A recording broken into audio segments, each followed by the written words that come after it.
ಕೊಲ್ಯ ಶ್ರೀ ಶಾರದಾ ಮಹೋತ್ಸವ ಸೇವಾ ಟ್ರಸ್ಟದ ನಿರೆಲ್ಡ್ ಶ್ರೀ ಶಾರದಾ ಮಹೋತ್ಸವ ಸಮಿತಿ ಶಾರದಾ ಮಹಿಳಾ ಮಂಡಳಿ ಬೊಕ್ಕ ಆದರ್ಶ ಮಿತ್ರ ಮಂಡಳಿದ ಒಟ್ಟು ಸೇರಿಕೆಡು 74ನೇ ಸ್ವಾತಂತ್ರ್ಯೋತ್ಸವನ ಆಚರಣೆ ಮಲ್ತೊಂಡೇರು.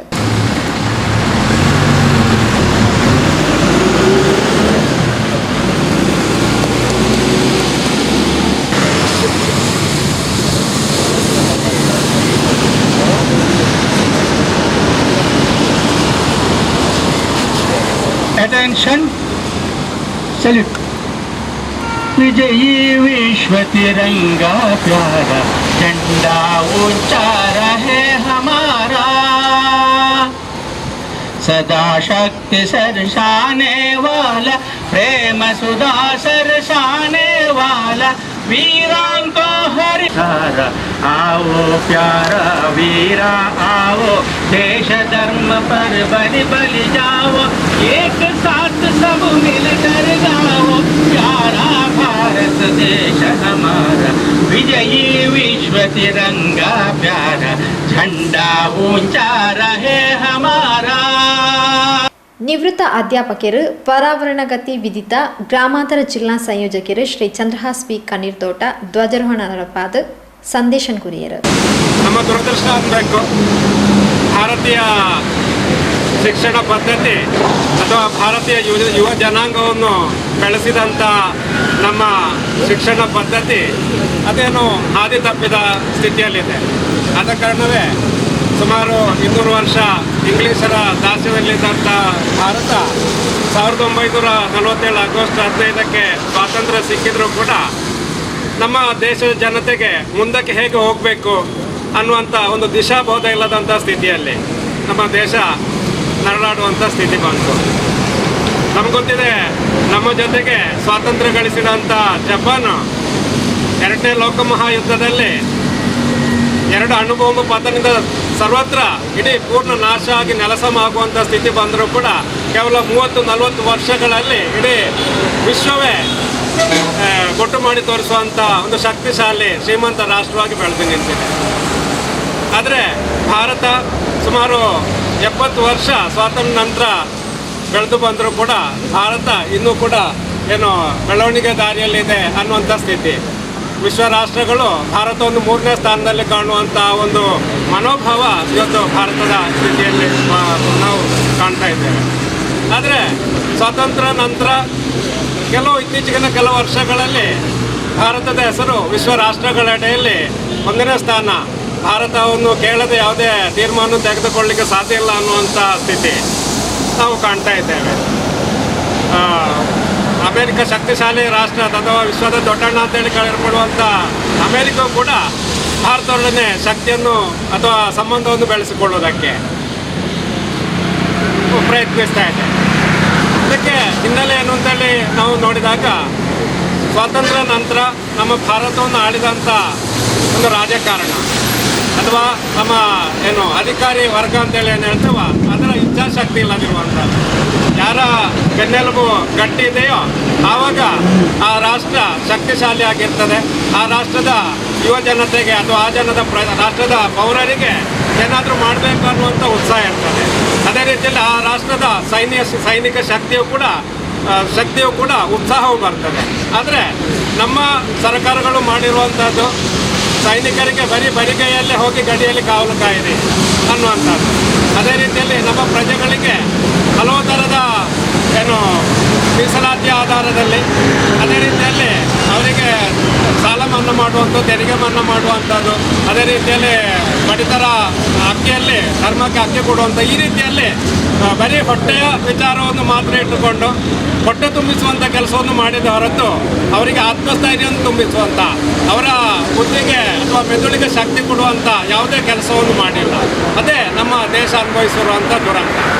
ಸಾಧಾರಣವಾಗಿ ಚೈನಾದ ಒಂದು ಗಾದೆ ಮಾತಿನಲ್ಲಿ ಹೇಳ್ತಾರೆ, ಮನುಷ್ಯನಿಗೆ ಹೊಟ್ಟೆಗೆ ಅನ್ನ ಕೊಡುವಂಥದ್ದಲ್ಲ, ಆ ಅನ್ನ ಸಂಪಾದಿಸುವಂಥ ದಾರಿ ಹೇಗೆ ಅಂತೇಳಿ ದಾರಿಯನ್ನು ತಿಳಿಸಿಕೊಡುವಂಥದ್ದು ಅಥವಾ ಅನ್ನ ಗಳಿಸಿಕೊಡುವಂಥ ಮಾರ್ಗ ಅಥವಾ ವೃತ್ತಿಯನ್ನು ಕಲಿಸಿಕೊಟ್ರೆ ಅವನ ಒಂದು ದಿನದ ಆಹಾರ ಸಮಸ್ಯೆ ನೀಡಿದ್ರೆ ಅನ್ನ ನೀಡಿದ್ರೆ, ಆದರೆ ಆ ವಿದ್ಯೆ ಕಲಿಸಿದ್ರೆ ಅವನ ಜೀವನ ಪರ್ಯಂತ ಅವನು ಕಲಿತಾನೆ, ಅವನ ಮಕ್ಕಳು ಕಲಿತಾರೆ.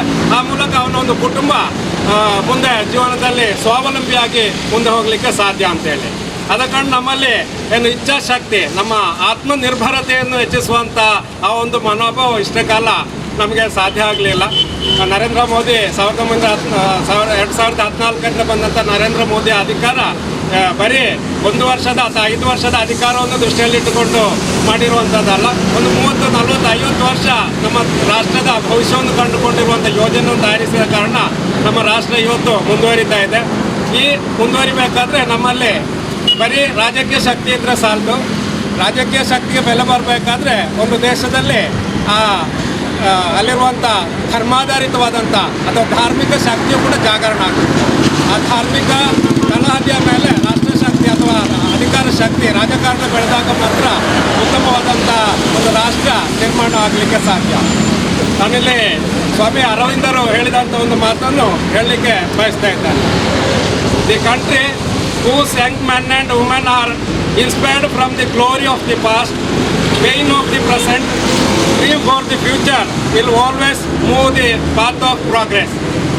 ಈಗ ಹೇಳಿರುವಂಥ ಆಶಯದ ಅರ್ಥವೇ ಅದು. ಯಾವುದು? ಯಾವ ರಾಷ್ಟ್ರದ ಯುವ ಜನತೆ ತನ್ನ ಭವ್ಯ ಪರಂಪರೆಯಿಂದ ಪ್ರಚೋದನೆಯನ್ನುಕೊಂಡು, ಉತ್ಸಾಹವನ್ನುಕೊಂಡು, ಪ್ರೇರಣೆಯನ್ನುಕೊಂಡು ಮುಂದೆ ಹೋಗ್ತಾನೋ, ಅದೇ ರೀತಿಯಲ್ಲಿ ಇವತ್ತಿನ ಅವಸ್ಥೆಯನ್ನು ಕಂಡು ಯಾರ ಹೃದಯ ಮಿಡಿತಾ ಇರ್ತದೋ, ಅದೇ ರೀತಿಯಲ್ಲಿ ತನ್ನ ಭವಿಷ್ಯದ ಬಗ್ಗೆ ಉಜ್ವಲ ಕನಸನ್ನು ಕಾಣ್ತಾನೋ, ಆವಾಗ ಮಾತ್ರ ಆ ದೇಶದ ಪ್ರಗತಿ ಕಾಣಲಿಕ್ಕೆ ಸಾಧ್ಯ. ನಾವು ಗಳಿಸಿಕೊಂಡಿರುವಂತಹ ಸ್ವಾತಂತ್ರ್ಯ ಅದಕ್ಕೆ ಅರ್ಥ ಬರಲಿಕ್ಕೆ ಸಾಧ್ಯ. ರಾಷ್ಟ್ರೀಯ ಸ್ವಯಂ ಸೇವಕ ಸಂಘವನ್ನು ಸ್ಥಾಪಿಸಿದಂಥ ಖಡ್ಗೇವಾರ ಅವರು ಆರಂಭದಲ್ಲಿ ಕಂಡುಕೊಂಡದ್ದು ಅದೇ. ಸ್ವಾತಂತ್ರ್ಯ ನಮಗೇನೋ ಸ್ವಾತಂತ್ರ್ಯ ಸಿಗ್ಬೋದು, ಆದರೆ ಸ್ವಾತಂತ್ರ್ಯ ಸಿಕ್ಕಿದಂಥ ಸ್ವಾತಂತ್ರ್ಯವನ್ನು ನಮ್ಗೆ ಉಳಿಸಿಕೊಳ್ಳಲಿಕ್ಕೆ ಸಾಧ್ಯವ. ಆ ಉಳಿಸ್ಕೊಳ್ಬೇಕಾದ್ರೆ ನಮ್ಮ ಸಮಾಜ ಒಗ್ಗಟ್ಟಾಗಬೇಕು. ನಮ್ಮಲ್ಲಿರುವಂಥ ಭಾರತೀಯ ಏನು ಧರ್ಮಾಧಾರಿತವಂತ ಅಥವಾ ಭಾರತದ ಸಾಂಸ್ಕೃತಿಕ ಮೌಲ್ಯಗಳಲ್ಲಿ ನೆಲೆಗೊಂಡಿರುವಂಥ ಶಕ್ತಿಯ ನಿಜ ಅದು ಒಗ್ಗೂಡಿದ್ರೆ ಮಾತ್ರ ಗಳಿಸ್ಕೊಂಡಿರುವಂಥ ಸ್ವಾತಂತ್ರ್ಯ ನಮಗೆ ಗಳಿಸ್ಕೊಳ್ಳಲಿಕ್ಕೆ ಅಥವಾ ಉಳಿಸ್ಕೊಳ್ಳಲಿಕ್ಕೆ ಸಾಧ್ಯ. ಅದ ಕಾರಣ ಇವತ್ತು ನಾವು ಈ 74ನೇ ಸ್ವಾತಂತ್ರ್ಯವನ್ನು ಆಚರಿಸುವಂಥ ಈ ಸಂದರ್ಭ ನಾವು ನೆನಪಿಟ್ಕೊಳ್ಬೇಕಾದ ಇಷ್ಟೇ. ಗಳಿಸ್ಕೊಂಡಿರುವಂಥ ಸ್ವಾತಂತ್ರ್ಯ ಅದು ಪರಾಧೀನವಾಗಬಾರ್ದು. ನಮಗೆ ಸ್ವಾತಂತ್ರ್ಯ ಸಿಕ್ಕಿದ್ರೂ ಕೂಡ ಇವತ್ತು ಯಾವುದೇ ರೀತಿಯ ಸ್ವಾತಂತ್ರ್ಯ ಇಲ್ಲದಂಥ ಒಂದು ಅವಸ್ಥೆ. ನಮ್ಮ ಕೆಲವು ಯುವಕರು ಅಥವಾ ನಮ್ಮ ಇಲ್ಲ ತಲೆಮಾರಿನವರು ಹೇಳೋದನ್ನು ನಾವು ಕೇಳಿರ್ಬೋದು. ಸ್ವಾತಂತ್ರ್ಯ ಅನ್ನುವಂಥದ್ದು ಸಿಕ್ಕಿದ್ರು ಇದಕ್ಕಿಂತ ಹಿಂದಿನ ಕಾಲದ ಆಡಳಿತ ಒಳ್ಳೆಯದಿತ್ತು ಅನ್ನುವಂಥ ರೀತಿಯಲ್ಲಿ ಅಷ್ಟು ಕೂಡ ನೀರಸವಾಗಿ ಬಂದುಬಿಟ್ಟಿದೆ. ನಮಗೆಲ್ಲಿರುವಂಥ ಪತ್ರಿಕಾ ಸ್ವಾತಂತ್ರ್ಯ ಇಲ್ಲ, ವಾಕ್ ಸ್ವಾತಂತ್ರ್ಯ ಇಲ್ಲ, ಮಾನವ ಸ್ವಾತಂತ್ರ್ಯ ಇಲ್ಲ. ಈ ರೀತಿಯಲ್ಲಿರುವಂಥ ಎಲ್ಲಿಯೂ ಕೂಡ ನಮಗೆ ಮುಂದುವರಿಯಲಿಕ್ಕೆ ಸಾಧ್ಯ ಇಲ್ಲದಂಥ ಸ್ಥಿತಿ. ಆದ ಕಾರಣ ಗಳಿಸ್ಕೊಂಡಿರುವಂಥ ಸ್ವಾತಂತ್ರ್ಯ ನಮ್ಮ ಮುಂದಿನ ತಲೆಮಾರಿಗೆ ಅದು ನವಚೇತನವನ್ನು ನೀಡಲಿ. ಈ 74ನೇ ಸ್ವಾತಂತ್ರ್ಯೋತ್ಸವದ ಈ ಸಂದರ್ಭದಲ್ಲಿ ನಮಗೆ ನಮ್ಮ ರಾಷ್ಟ್ರ ಮತ್ತೊಮ್ಮೆ ಜಗತ್ತೊಂದು ಆಗುವಂಥ ರೀತಿಯಲ್ಲಿ ಇದು ಮಾಡೋದಕ್ಕೆ ನಮ್ಮ ರಾಷ್ಟ್ರ ಶಕ್ತಿ ಅಥವಾ ಯುವ ಶಕ್ತಿ ಚೇತನಗೊಳ್ಳಿ, ಇದು ಅವರಿಗೆ ಪ್ರೇರಣೆ ನೀಡಲಿ. ಈ ಇಡೀ ವಿಶ್ವಕ್ಕೆ ಆವರಿಸಿರುವಂಥ ಈ ಕೊರೋನಾ ಅನ್ನುವಂಥ ದುರಂತದ ಎಡೆಯಲ್ಲಿ ಕೂಡ ಉಳಿದ ರಾಷ್ಟ್ರಗಳು ತತ್ತರಿಸಿದಷ್ಟು ಭಾರತದ ಜನತೆ ತತ್ತರಿಸಿಲ್ಲ. ಯಾಕಂದರೆ ನಮ್ಮಲ್ಲಿರುವಂಥ ಜೀವನ ಪದ್ಧತಿ, ನಮ್ಮಲ್ಲಿರುವಂಥ ಆಹಾರ ವಿಧಾನಗಳು, ನಮ್ಮಲ್ಲಿರುವಂಥ ರೋಗ ಸಂರಕ್ಷಣೆ ಅಥವಾ ಆರೋಗ್ಯ ಸಂರಕ್ಷಣೆ ವಿಧಾನದಲ್ಲಿ ಭಾರತೀಯದೇ ಆದಂಥ ಒಂದು ಶಕ್ತಿ ಇದೆ ಅಥವಾ ಭಾರತೀಯ ಆದಂಥ ಒಂದು ಜೀವನ ಪದ್ಧತಿ ಇದೆ. ಆ ಪದ್ಧತಿ ಇದ್ದ ಕಾರಣವೇ ನಾವು ಇಷ್ಟು 33 ಕೋಟಿ ಜನಸಂಖ್ಯೆ ಇದ್ದರೂ ಕೂಡ ನಮಗೆ ಆ ರೋಗದಿಂದ ತತ್ತರಿಸುವಂಥ ಸ್ಥಿತಿ ಬಂದಿಲ್ಲ. ಆದ ಕಾರಣ ಈ ಸಂದರ್ಭದಲ್ಲಿ ಎಲ್ಲರಿಗೂ ಆರ್ಥಿಕವಾದಂಥ ಧನ್ಯವಾದವನ್ನು ಅರ್ಪಿಸುವುದರ ಮೂಲಕ ಯುವ ಜನತೆ ಮುಂದೆ ಎಚ್ಚರಗೊಳ್ಬೇಕು ಅನ್ನುವಂಥ ಆಶಯದೊಂದಿಗೆ ಒಂದು ಕವಿವಾಣಿಯನ್ನು ನೆನಪಿಸಿಕೊಂಡು ನನ್ನ 2 ಮಾತುಗಳಿಗೆ ವಿರಾಮ ಹಾಕ್ತೇನೆ. 3 ಸಾಗರ 100 ಮಂದಿರ ದೈವ ಸಾಸಿರವಿದ್ದರೆ, 3 ಸಾಗರ 100 ಮಂದಿರ ದೈವ ಸಾಸಿರವಿದ್ದರೆ, ಗಂಗೆ ಇದ್ದರೆ, ಸಿಂಧು ಇದ್ದರೆ, ಗಿರಿ ಹಿಮಾಲಯವಿದ್ದರೆ, ವೇದವಿದ್ದರೆ, ಭೂಮಿ ಇದ್ದರೆ, ಘನ ಪರಂಪರೆ ಇದ್ದರೆ ಏನು ಸಾರ್ಥಕ? ವೇದವಿದ್ದರೆ, ಭೂಮಿ ಇದ್ದರೆ, ಘನ ಪರಂಪರೆ ಇದ್ದರೆ ಏನು ಸಾರ್ಥಕ? ಮನೆಯ ಮಕ್ಕಳು ಮಲಗಿ ನಿದ್ರಿಸ್ತಿರಲ್ಲ. ಆದ ಕಾರಣ ನಮ್ಮ ಯುವ ಜನಾಂಗ ಇನ್ನು ನಿದ್ದೆ ಇಲ್ಲದಂಥ ರಾಷ್ಟ್ರಕ್ಕೆ ಬೇಕಾಗಿ ತನ್ನ ಮನ ಧನಗಳನ್ನ ಅರ್ಪಿಸಿ ರಾಷ್ಟ್ರವನ್ನು ಪರಮ ವೈಭವದ ಸ್ಥಿತಿಗೆ ತರುವಂಥ ಒಂದು ಕಾಯಕದಲ್ಲಿ ನಾವೆಲ್ಲರೂ ಮುಂದುವರಿಯೋಣ ಅನ್ನುವಂಥ ಆಶಯದೊಂದಿಗೆ ನನ್ನ 2 ಮಾತುಗಳಿಗೆ ವಿರಾಮ ಆಗ್ತಾನೆ. ತೋನ್ಸೆ ಪುಷ್ಕಳ್ ಕುಮಾರ್ ಸಭೆ ಸ್ಥಾರಕ್ಕೆ ಮಲ್ತದ ಸ್ವಾತಂತ್ರ್ಯೋತ್ಸವದ ಶುಭಾಶಯ ತಿರಿಪಾಯರು. ಅವರು ಉಪನ್ಯಾಸ ಕೊಡುವಂಥವರಾಗಿದ್ದಾರೆ. ಹಾಗೆ ರಾಷ್ಟ್ರಕ್ಕೆ ಸಂಬಂಧಪಟ್ಟ ಹಾಗೆ ಬಹಳ ಒಳ್ಳೆಯ ರೀತಿಯಲ್ಲಿ ಇಂಥ ದಿನಗಳಲ್ಲಿ ಏನು ಮಾತಾಡಬೇಕೋ ಅದನ್ನು ಬಹಳ ಸಂಕ್ಷಿಪ್ತವಾಗಿ ನಿಮ್ಮ ಮುಂದಿಟ್ಟಿದ್ದಾರೆ. ಅವರಿಗೆ ಚಂದ್ರದಾಸ್ ಅವರಿಗೆ ಅಭಿನಂದನೆಗಳನ್ನು ಸಲ್ಲಿಸ್ತಾ ಇದ್ದೇವೆ. ಈಗ ನಾನು ಮೈಕ್ ಎತ್ತಿಕೊಂಡದ್ದೇನಂತ ಹೇಳಿದರೆ, ವಿಶೇಷವಾಗಿ 74ನೇ ಸ್ವಾತಂತ್ರ್ಯ ಉತ್ಸವದಲ್ಲಿ ನಾವಿದ್ದೇವೆ. ಆದರೆ ಇದಕ್ಕೆ ಉತ್ಸವ ಎಂತಕ್ಕಂಥ ಒಂದು ಹೆಸರು ಈ ವರ್ಷದಲ್ಲಿ ಸ್ವಲ್ಪ ಗೌಣವಾಗಿದೆ. ಕಾರಣ ಕೋವಿಡ್-19 ಅಥವಾ ಕೊರೋನಾ ಎಂತಕ್ಕಂಥ ಒಂದು ಮಾರಕ ರೋಗ ನಮ್ಮ ದೇಶವನ್ನು, ವಿಶ್ವವನ್ನೇ ಕಾಡುತ್ತಿರುವಂಥ ಸಂದರ್ಭದಲ್ಲಿ ಇಷ್ಟಕ್ಕೆ ಬಂದು ನಿಂತಿದೆ. ಆದರೂ ಕೂಡ ಇನ್ನೂ 200-300ಕ್ಕಿಂತ ಹೆಚ್ಚು ಕೇಸ್ಗಳು ದಿವಸಕ್ಕೆ ಬರ್ತಾ ಇರುವುದರಿಂದ ಎಲ್ಲರೂ ಮಾಸ್ಕ್ ಧರಿಸಬೇಕು, ಸಾಮಾಜಿಕ ಅಂತರವನ್ನು ಕಾಪಾಡಬೇಕು, ಆರೋಗ್ಯ ದೃಷ್ಟಿಯಲ್ಲಿ ರೋಗ ನಿರೋಧಕ ಶಕ್ತಿಯನ್ನು ಉಪಯೋಗಿಸುವಂಥ ಆಹಾರ ಪದಾರ್ಥಗಳನ್ನು ಸೇವಿಸಬೇಕು, ಜಾಗೃತಿ ಇರಬೇಕು ಎಂಬ ಸಂದೇಶ ಇದೆ. ಅದನ್ನು ಎಷ್ಟರ ಮಟ್ಟಿಗೆ ನಾವು ಪಾಲನೆ ಮಾಡ್ತಾ ಇದ್ದೇವೋ ಗೊತ್ತಿಲ್ಲ. ಅಂತರ ಹತ್ತಿರದಲ್ಲೇ ಇದೆ, ಪರವಾಗಿಲ್ಲ. ಆದರೆ ನಮ್ಮಲ್ಲಿ ಏನು ನಂಬಿಕೆ ಅಂತ ಹೇಳಿದ್ರೆ ನಾವು ಹುಷಾರಿದ್ದೇವೆ ಅಂತೇಳಿ. ಆದರೆ ಇನ್ನೊಬ್ಬನು ನಮ್ಮ ಎದುರಿಗಿರುವವನು ಹುಷಾರಿರ್ತಾನೆ ಅಥವಾ ಅವನು ಹುಷಾರಿರ್ತಾನೆ, ನಾವು ಹುಷಾರಿಲ್ಲದೆ ಇರ್ಬೋದು. ಯಾವುದೇ, ಅದು ಕೊರೋನಾಕ್ಕೆ ಮಾತ್ರ ಅಲ್ಲ, ಯಾವುದೇ ಒಂದು ರೋಗ ಲಕ್ಷಣ ನಮ್ಮಲ್ಲಿ ಎಲ್ಲರಲ್ಲಿ ಕಾಡ್ತಾ ಇರ್ತದೆ. ಹಾಗಾಗಿ ಈ ಸಾಮಾಜಿಕ ಅಂತರ ಎಂಬ ಒಂದು ವಿಶೇಷವಾದಂಥ ಆರೋಗ್ಯ ಮಾರ್ಗಸೂಚಿ ಉಂಟಲ್ಲ, ಇದು ಕೊರೋನಾ ಮುಗಿದ ತಕ್ಷಣವೂ ನಿರಂತರವಾಗಿ ಇರುವುದು ಸೂಕ್ತವಾದಂಥ ಒಂದು ಆದೇಶ. ಅದನ್ನು ನಾವು ಎಲ್ಲರೂ ಪಾಲನೆ ಮಾಡಿ ತೋರಿಸಬೇಕು. ಅಂತಹ ಒಂದು ದೃಷ್ಟಿಯಲ್ಲಿ ಇವತ್ತು ಇಂಥ ಒಂದು ಸಂದರ್ಭದಲ್ಲಿ ನಾವೆಲ್ಲರೂ ಸ್ಮರಣೆ ಮಾಡಬೇಕಾದ್ದು ಯಾರನ್ನು ಎಂಬುದನ್ನು ಭಾಳ ಆಲೋಚನೆ ಮಾಡಬೇಕು. ಮುಖ್ಯವಾಗಿ ಈ ಆದರ್ಶ ಮಿತ್ರ ಮಂಡಳಿ ಇವತ್ತು ಬಹಳ ಉತ್ತಮ ರೀತಿಯಲ್ಲಿ ಇದನ್ನು ಪ್ರತಿ ವರ್ಷ ಮಾಡ್ತಾ ಇದೆ. ಈ ವರ್ಷ ಚಂದ್ರಮೋಹನ್ ಅವರ ಅಧ್ಯಕ್ಷತೆಯಲ್ಲಿ ಈ ಕಾರ್ಯಕ್ರಮ ನಡೀತಾ ಇದೆ. ಒಂದಂತೂ ನಾನು ತಿಳ್ಕೊಂಡಂಥ ಸತ್ಯ ಏನಂತ ಹೇಳಿದ್ರೆ, ಶಾಲೆ ಕಾಲೇಜುಗಳಲ್ಲಿ ಒಂದು ಸಮವಸ್ತ್ರದ ಯೋಜನೆ ನಮ್ಮ ದೇಶದಲ್ಲಿದೆ. ಈ ಸಮವಸ್ತ್ರದ ಯೋಜನೆ ಅಂದರೆ ಮೇಲು ಕೀಳು ಯಾರು ಇರಬಾರ್ದು, ಎಲ್ಲರೂ ಸಮಾನರು ಅಂತ. ನಾವೆಲ್ಲರೂ ಒಂದೇ ಜಾತಿ, ಒಂದೇ ಮತ, ಒಂದೇ ಕುಲ, ನಾವು ಮನುಜರು ಅಂತ. ನಾವು ಮನುಜರು ಅಂತ ಎಣಿಸಿದಾಗ ಮಾತ್ರ ಅದು ವಿಶೇಷವಾಗಿ ನಮ್ಮ ರಾಷ್ಟ್ರದಲ್ಲಿ ಪರಸ್ಪರ ಸಹಕಾರದೊಂದಿಗೆ ಎಲ್ಲರಲ್ಲೂ ಶಕ್ತಿ ಒಂದೇ ರೀತಿ ತುಂಬಲಿಕ್ಕೆ ಸಾಧ್ಯ ಉಂಟು. ಆ ರೀತಿಯ ಒಂದು ಸಮವಸ್ತ್ರಧಾರಿಗಳಾಗಿ, ಶ್ವೇತವರ್ಣದ ಸಮವಸ್ತ್ರಧಾರಿಗಳಾಗಿ ಇವತ್ತು ಆದರ್ಶ ಮಿತ್ರ ಮಂಡಳಿಯವರು ಶೋಭಿಸ್ತಾ ಇದ್ದಾರೆ. ಅವರಿಗೆ ಅಭಿನಂದನೆಗಳನ್ನು ಸಲ್ಲಿಸ್ತಾ ಇದ್ದೇನೆ. ನಿಜವಾಗಿ ಕೂಡ ಆ ಒಂದು ವಿಶೇಷತೆ ಕೇವಲ ವಸ್ತ್ರದಲ್ಲಿ ಮಾತ್ರ ಅಲ್ಲ, ಅವರ ಹೃದಯ ಗುಣದಲ್ಲಿ ಕೂಡ ಬಂದಿದೆ ಎಂತಕ್ಕಂಥ ಅನೇಕ ವಿದ್ಯಾರ್ಥಿ ವೇತನವನ್ನು ಕೊಡಲಿಕ್ಕೆ ವಿದ್ಯಾನಿಧಿಯ ಕ್ರೋಢೀಕರಣ ಇರ್ಬೋದು, ಅಥವಾ ಇನ್ನುಳಿದಂಥ ಸಹಕಾರಕ್ಕೆ ಬೇಕಾದಂಥ ಚಿಂತನೆ ಮಂಥನಗಳನ್ನು ಅವರು ನಡೆಸ್ತಾ ಇದ್ದಾರೆ ಅಂಥೇಳಿ ತುಂಬ ಸಂತೋಷದಾಯಕ. ಅವರಿಗೆಲ್ಲ ನಮ್ಮ ಹಿರಿಯ ಸದಸ್ಯರ ಶಾರದಾ ಸೇವಾ ಟ್ರಸ್ಟ್ನ ಮಹಿಳಾ ಮಂಡಳಿಯ ಸಹಕಾರ ಇದೆ ಅಂಥೇಳಿ ಈ ಸಂದರ್ಭದಲ್ಲಿ ನಾವು ಹೇಳ್ಬೋದು. ಆಮೇಲೆ ಈ ಆದರ್ಶ ಮಿತ್ರ ಮಂಡಳಿಯ ಸಂಸ್ಥಾಪಕರು ನಮ್ಮ ಹಿರಿಯರಾಗಿರ್ತಕ್ಕಂಥ ಶ್ರೀಯುತ ಲಕ್ಷ್ಮಣ್ ಮಲ್ಯ ಅವರು ಬೇಗ ಬಂದಿದ್ದಾರೆ. ಅವರಿಗೆ ಸ್ವಾಗತವನ್ನು ಬಯಸ್ತಾ ಇದ್ದೀವಿ. ಈ ಸಂದರ್ಭದಲ್ಲಿ ಅವರು ಬಹಳ ಒಳ್ಳೆಯ ರೀತಿಯಲ್ಲಿ ಆದರ್ಶ ಮಿತ್ರ ಮಂಡಳಿಯ ಮೂಲಕವಾಗಿಯೇ ಶಾರದಾ ಸಮಿತಿ ಹುಟ್ಟಿಕೊಂಡಿದೆ ಅಂತೇಳಿ ನಾನು ತಿಳಿದಂಥ ವಿಷಯ.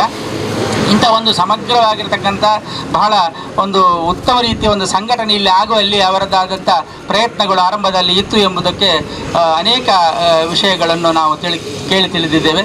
ಇತ್ತೀಚೆಗೆ ಅವರ ಧರ್ಮಪತ್ನಿಯಾಗಿರ್ತಕ್ಕಂಥ ಸುನೀತಾ ಲಕ್ಷ್ಮಣ್ ಮಲ್ಯ ಅವರು ದೈವಾಧೀನರಾಗಿದ್ದಾರೆ. ಆ ಸಂದರ್ಭದಲ್ಲಿ ಕರ್ತವ್ಯ ಮಾಡಲೇಬೇಕು. ಜೊತೆಗೆ ನಮ್ಮಲ್ಲಿ ಚೀನಾ ಭಾರತ ಯುದ್ಧದಲ್ಲಿ ಇತ್ತೀಚೆಗೆ ಹುತಾತ್ಮರಾಗಿರ್ತಕ್ಕಂಥ ಯೋಧರು ಬಹಳ ಅದೆಲ್ಲ ನೆನಪಿಸುವಂಥದ್ದು ಈ ಕಾರ್ಯಕ್ರಮ ನಾವು ಈಗಾಗಲೇ ಮಾಡಿದ್ದೇವೆ. ಆದರೆ ಸ್ವಾತಂತ್ರ್ಯೋತ್ಸವ ದಿನದಲ್ಲಿ ಕೂಡ ಮಾಡಬೇಕಾದಂಥ ಕೆಲಸ. ಅದ ನಂತರದಲ್ಲಿ ಅನೇಕ ರೀತಿಯಲ್ಲಿ ನಮ್ಮ ಯೋಧರು ಗಡಿ ರಕ್ಷಣೆಯ ಸಂದರ್ಭದಲ್ಲಿ ಅವರ ಎಲ್ಲ ರೀತಿಯ ಕಷ್ಟಗಳನ್ನು ಮರೆತು ದೇಶಕ್ಕಾಗಿ ಹೋರಾಟ ಮಾಡ್ತಾ ಇದ್ದಾರೆ ನಮ್ಮ ವಿರೋಧಿಗಳಲ್ಲಿ. ಅದರ ಜೊತೆಗೆ ಇಡೀ ದೇಶವನ್ನು ರಕ್ಷಣೆ ಮಾಡುವ ರೀತಿಯಲ್ಲಿ ಕಾಯ್ತಾ ಇದ್ದಾರೆ. ಹಾಗೆ ಹುತಾತ್ಮರಾದವರಿಗೆ ಶ್ರದ್ಧಾಂಜಲಿಯನ್ನು ಅರ್ಪಿಸುವುದು ನಮ್ಮ ಈ ಸಂದರ್ಭದಲ್ಲಿ ಕರ್ತವ್ಯ. ಆದರೆ ಕೆಲವೊಂದು ದುರಂತ ಏನಂತ ಹೇಳಿದರೆ, ಮಹಾತ್ಮ ಗಾಂಧೀಜಿ ಹಾಗೂ ಜವಾಹರ್ಲಾಲ್ ನೆಹರು ಅವರ ಒಂದು ಇಡೀ ಕೂಟ ನಮಗೆ ವಿಶೇಷವಾಗಿ ಅಹಿಂಸೆಯ ಮೂಲಕ ಆ ಬ್ರಿಟಿಷರನ್ನು ಹೊಡೆದೋಡಿಸುವಂಥ ಸ್ವಾತಂತ್ರ್ಯವನ್ನು ತಂದುಕೊಟ್ಟಿದೆ ಅಲ್ವಾ. ಆ ಸ್ವಾತಂತ್ರ್ಯವನ್ನು ನಾವು ಉಳಿಸ್ಕೊಂಡಿದ್ದೇವೆ, ಅದರಲ್ಲಿ ಸಂತೋಷ ಪಡ್ತಾ ಇದ್ದೇವಾ ಎಂಬುದೊಂದು ಪ್ರಶ್ನಾರ್ಥಕ ಚಿಹ್ನೆ. ಯಾಕಂತ ಹೇಳಿದ್ರೆ ಇಲ್ಲಿ ದೇಶದ ಒಳಗೆ ಅಂತಹ ಸ್ವಾತಂತ್ರ್ಯ ಬಂದು ಎಷ್ಟೋ ಸಮಯ ಆದರೂ ಕೂಡ ಒಳಗೊಳಗೆ ಅತಂತ್ರತೆಗಳು ನಡೀತಾ ಇದೆ. ಯಾಕಂತ ಹೇಳಿದ್ರೆ ಒಂದು ರೀತಿಯಲ್ಲಿ ಧರ್ಮಗಳ ಧರ್ಮಾಂಧತೆ ನಮ್ಮಲ್ಲಿ ಕಾಡ್ತಾ ಇದೆ.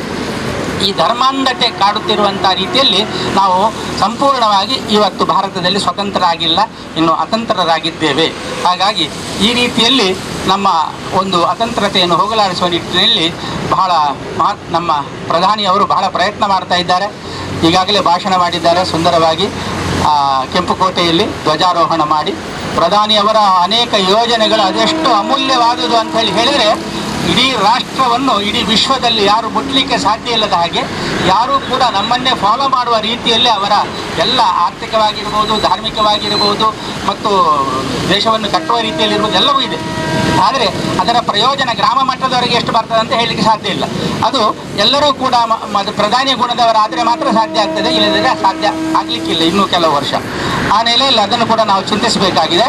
ಇಂತಹ ರೀತಿಯಲ್ಲಿ ನಾವು ಆಲೋಚನೆ ಮಾಡುವಾಗ ನಾವೆಲ್ಲರೂ ಕೂಡ ರಾಷ್ಟ್ರ ಕಟ್ಟುವಂಥ ಯುವಜನರು ವಸ್ತ್ರಧಾರಿಗಳಾಗಿ ಬಹಳ ಒಳ್ಳೆಯ ರೀತಿಯಲ್ಲಿ ಒಂದೇ ಮನಸ್ಸಿನಲ್ಲಿ ರಾಷ್ಟ್ರದ ಒಗ್ಗಟ್ಟಿಗಾಗಿ ಮತ್ತು ಧರ್ಮಾನ್ನತೆಯನ್ನು ಹೋಗಲಾಡಿಸುವ ರೀತಿಯಲ್ಲಿ ಎಲ್ಲರೂ ಕೂಡ ಪ್ರಯತ್ನಿಸುವಂಥ ನಿಟ್ಟಿನಲ್ಲಿ 74ನೇ ವರ್ಷ ನಮಗೆಲ್ಲ ಹರ್ಷದಾಯಕವಾಗಲಿ. ಆಮೇಲೆ ನಾವು ಏನಾಗಿದೆ ಅಂತ ಹೇಳಿದರೆ ಈ ಮಹಾಮಾರಕ ರೋಗ ನಮ್ಮದು ಆದಷ್ಟು ಬೇಗ ಈ ಕೊರೋನಾ ಇಲ್ಲಿಂದ ನಾಶವಾಗಿ ಕೊರೋನಾ ಮುಕ್ತ ರಾಷ್ಟ್ರ ಮತ್ತು ನಮ್ಮ ರಾಜ್ಯ, ನಮ್ಮ ನಾಡು ನಿರ್ಮಾಣವಾಗಿ ನಾವೆಲ್ಲರೂ ಕೂಡ ಒಂದು ಆರೋಗ್ಯ ಸ್ವಾಸ್ಥ್ಯವನ್ನು ಕಾಣುವಂಥ ದಿನ ಬಹಳ ಹತ್ತಿರದಲ್ಲಿ ಬರಲಿ ಅಂತೇಳಿ ನಾನು ಆಶಿಸಿ ಎಲ್ರಿಗೂ ವಂದಿಸಿ 1 ನಿಮಿಷದ ಮೌನ ಪ್ರಾರ್ಥನೆಯನ್ನು ಶ್ರದ್ಧಾಂಜಲಿ ರೂಪಕವಾಗಿ ಎಲ್ಲರೂ ಕೂಡ ಬಯಸಬೇಕು. ನಮ್ಮ ಆದರ್ಶ ಮಿತ್ರ ಮಂಡಳಿದ ಅಧ್ಯಕ್ಷರು ಶ್ರೀ ಚಂದ್ರಮೋಹನ್, ಶಾರದಾ ಟ್ರಸ್ಟ್ ಅಧ್ಯಕ್ಷರು ಶ್ರೀ ಪ್ರಕಾಶ್ ಎಚ್, ಗೌರವ ಅಧ್ಯಕ್ಷರು ಶ್ರೀ ಸೀತಾರಾಮ್ ಬಂಗೇರ, ಶ್ರೀಮತಿ ಸರೋಜಿನಿ, ಜಯ ಕೊಲ್ಯ, ವಿಶ್ವನಾಥ್ ಕೊಲ್ಯ, ಉಮೇಶ್ ಕುಲಾಲ್ ಕಾರ್ಯಕ್ರಮದ ಪಾಲ್ಪಡೆದಿದ್ದರು. ವೇದಿಕೆಯಲ್ಲಿದ್ದಂಥ ಎಲ್ಲ ನನ್ನ ಹಿರಿಯ ಹಾಗೂ ನನ್ನ ಸ್ನೇಹಿತ ಬಂಧುಗಳೇ, ದೇಶದ 74ನೇ ವರ್ಷದ ಸ್ವಾತಂತ್ರ್ಯವನ್ನು ಆಚರಿಸ್ತಾ ಇದ್ದೇವೆ. ಇದರೊಂದಿಗೆ ಆದರ್ಶ ಮಿತ್ರ ಮಂಡಳಿ ಕೊಲ್ಯ ಇವರು 45ನೇ ವಾರ್ಷಿಕೋತ್ಸವವನ್ನು ಆಚರಿಸ್ತಾ ಇದ್ದೇವೆ ನಾವು.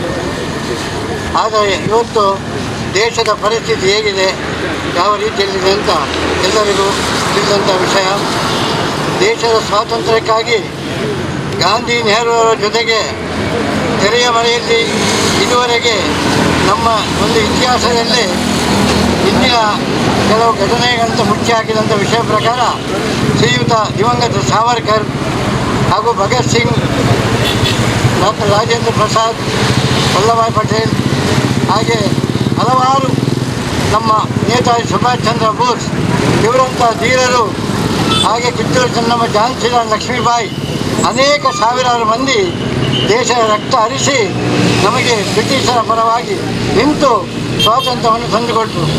ಆದರೆ ನಾವು ಈಗ 60 ವರ್ಷದಿಂದ ಶಿಕ್ಷಣ ಎಲ್ಲ ಅಭಿವೃದ್ಧಿ ಕಾಣ್ತಾ ಇದ್ದರೂ ಸಹ ಬಡತನ ರೇಖೆಯಲ್ಲಿ ದೇಶ ಮುಂದುವರಿತಾ ಇದೆ. ಇತ್ತೀಚಿನ ದಿನಗಳಲ್ಲಿ ದಾಮೋದರ್ ನರೇಂದ್ರ ಮೋದಿಯವರು ಕೇಂದ್ರ ಸರ್ಕಾರದ ಆಡಳಿತಕ್ಕೆ ಬಂದ ನಂತರ ಎಷ್ಟು ಬದಲಾವಣೆ ಆಗಿದೆ ಅಂತ ಈಗಿರುವಂಥ ಯುವಕರಿಗೆ ಗೊತ್ತಿದೆ. ಹಿರಿಯರಿಗೆ ಇಂದಿನ ಜನಾಂಗಕ್ಕೂ ಸಹ ಈಗ ತಿಳುವಳಿಕೆ ಬಂದಿದೆ. ಆದ್ದರಿಂದ ರಾಷ್ಟ್ರ ದೇಶದ ಸೈನಿಕರಿಂದಲೂ ಹಾಗೂ ದೇಶದ ರೈತರಿಂದ ಇವತ್ತು ಬಲಿಷ್ಠವಾಗಿದೆ. ಈ ಒಂದು ನಿಟ್ಟಿನಲ್ಲಿ ನಾವು ರಾಷ್ಟ್ರವನ್ನು ನೋಡುವಾಗ, ತಲೆ ಎತ್ತಿ ನೋಡುವಾಗ ಆದರ್ಶ ಮಿತ್ರ ಮಂಡಳಿ ಗ್ರಾಮಾಂತರದಲ್ಲೂ ನಾವು ನಿಂತು ಎಲ್ಲ ಇದಕ್ಕೂ ಭುಜಬಲ ಕೊಟ್ಟು ನಮ್ಮ ಎಲ್ಲ ವಿಷಯದಲ್ಲೂ ವಿದ್ಯಾರ್ಥಿಗಳಿಗಾಗಲಿ ಸಮಾಜಕ್ಕಾಗಲಿ ಸಂಘಟನೆಗೆ ಸೇರಿಕೊಂಡು ಎಲ್ಲ ಧಾರ್ಮಿಕ ಚಟುವಟಿಕೆಗಳಲ್ಲೂ ರಾಜಕೀಯೇತರವಾಗಿ ಇದ್ದು ನಮ್ಮೊಂದಿಗೆ ಸಹಕರಿಸ್ತಾ ಇದ್ದಾರೆ. ಅದೇ ರೀತಿ ನಮ್ಮ ಶಾರದಾ ಸೇವಾ ಟ್ರಸ್ಟ್, ಸಾರ್ವಜನಿಕ ಶಾರದಾ ಮಹೋತ್ಸವ ಸಮಿತಿ ಇದರೊಂದಿಗೂ ಆದರ್ಶ ಮಿತ್ರ ಮಂಡಳಿಯವರು ಬಹಳ ದಿನಗಳಿಂದ ನಮ್ಮೊಂದಿಗಿದ್ದು ಎಲ್ಲ ಕಾರ್ಯಕ್ಕೆ ನಿರತರಾಗಿದ್ದಾರೆ. ಇನ್ನು ಮುಂದೆ ಆ ಯುವಕರಿಗೆ ನಮ್ಮೆಲ್ಲರ ಬೆನ್ನೆಲುಬು ಸಿಗಲಿ. ನಮ್ಮ ಹಿತವಾಕ್ಯದಿಂದ ಅವರು ಮುನ್ನಡೆದುಕೊಂಡು ಸಮಾಜದ ಈ ಒಂದು ಸೋಂಕು ಪೀಡಿತವಾದಂಥ ಯಾವುದೇ ಕಷ್ಟ ನಷ್ಟಗಳು, ಯಾವುದೇ ಒಂದು ರೂಪುರೇಖೆಯನ್ನು ಅಭಿವೃದ್ಧಿಪಡಿಸಲಿ ಅಂತ ಹೇಳ್ತಾ 74ನೇ ವರ್ಷದ ಈ ಒಂದು ಶುಭ ಕಾರ್ಯಕ್ಕೆ ನನ್ನನ್ನು ಆಹ್ವಾನಿಸಿದ್ದಕ್ಕೆ ಆದರ್ಶ ಮಿತ್ರ ಮಂಡಳಿಯ ಅಧ್ಯಕ್ಷರು, ಸದಸ್ಯರು, ಎಲ್ಲ ಪದಾಧಿಕಾರಿ ವಂದಿಸುತ್ತಾ ನನ್ನ 2 ಮಾತನ್ನ ಮುಗಿಸ್ತೇನೆ. ಸ್ವಾತಂತ್ರ್ಯ ದಿಕ್ಕಿನಾಗ ಹಿರಿಯರಂತೆ ಹಿರಿಯರೇ ಜೀವದಾನ ಆಸನ ಯವನಿಯಲ್ಲಿ ರಾಷ್ಟ್ರ ಉರಿಪೇರಬಹುದು ನಾವು ಕಂಕಣ ಬಂದಿರೋ ಸ್ವಾಮಿ ವಿವೇಕಾನಂದ ಎಲ್ಲ ಮಾಡ್ತೇವೆ. ಜವನಿಯರಿಂದ ಮಾತ್ರ ಈ ದೇಶನ ಅಭಿವೃದ್ಧಿ ಸವಾಲಾದ ಸ್ವೀಕರಿಸಿ ಮಾತ್ರ ಜವನರಿಲ್ಲ. ಆ ಬಗ್ಗೆ ಜವನಾದಿಗಳಿಗೂ ನಾವು ಉತ್ಸಾಹ ಶಕ್ತಿ ಎಂಗಲೆಕ್ಕ ಪ್ರಯಾಣ ಬಗ್ಗೆ ಮನಸ್ಸಿಟ್ಟು ಆಗ್ತದೆ ಅಂತ ಹೇಳಿದ್ರೆ ಇದು ಮಾತೆಲ್ಲ ಈ ದೇಶಕ್ಕೂ ಸ್ವಾತಂತ್ರ್ಯ ಬಂದರೆ ಎಷ್ಟು ಜನ ಜೀವದಾನ ಮಾಡ್ತೇವೆ ಅವೇನೇ ನಮ್ಮ ಎನ್ನಿಗೆ ನಂಕು ಬೋಲ ಇಲ್ಲಿ ನಮ್ಮ ಸ್ವಾತಂತ್ರ್ಯ ಪಟ್ಟು ಬರುವಂತೆಲ್ಲ ಭಾಷೆ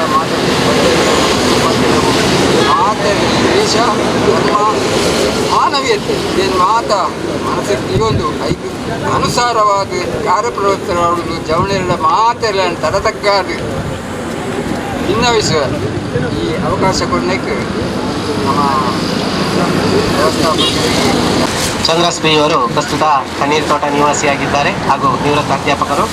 ಪ್ರಸ್ತುತ ಇವರು ಪರ್ಯಾವರಣ ಗತಿವಿಧಿಯ ಮಂಗಳೂರು ಗ್ರಾಮಾಂತರ ಸಮಿತಿಯ ಗ್ರಾಮಾಂತರ ಜಿಲ್ಲಾ ಸಂಯೋಜಕರಾಗಿದ್ದಾರೆ. ಇವರಿಗೆ ಆದರ್ಶ ಮಿತ್ರ ಮಂಡಳಿಯ ವತಿಯಿಂದ ನಾವು ಹೃತ್ಪೂರ್ವಕ ಗೌರವವನ್ನು ಅರ್ಪಿಸುತ್ತಿದ್ದೇವೆ.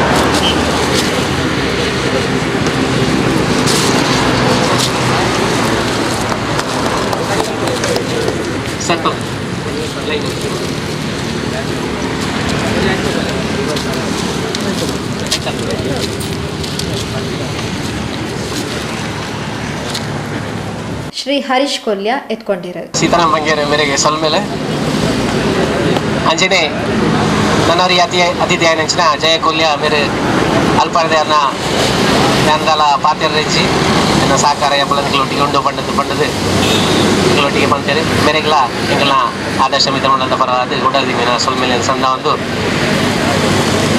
ಅಕೆರಿಗಾದ ಧನ್ಯವಾದ ಸಮರ್ಪಣೆ ಇದೆ.